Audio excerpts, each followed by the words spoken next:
காலில் ஒரு முள்ளு தச்சா கண்ணு கலங்குது, கண்ணில் ஒரு தூசு பட்டா கைதான் ஓடுது.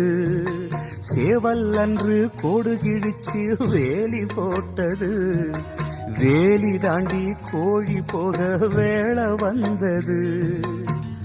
அக்கம் பக்கம் யாரும் இல்ல, ஆபத்துக்கு பாவம் இல்ல, பாசத்துக்கு சட்டம் இல்ல, மீறுவது குத்தம் இல்ல. பாசத்துக்கு ரெக்க முளைச்சு பறந்து போகுது தன்னால.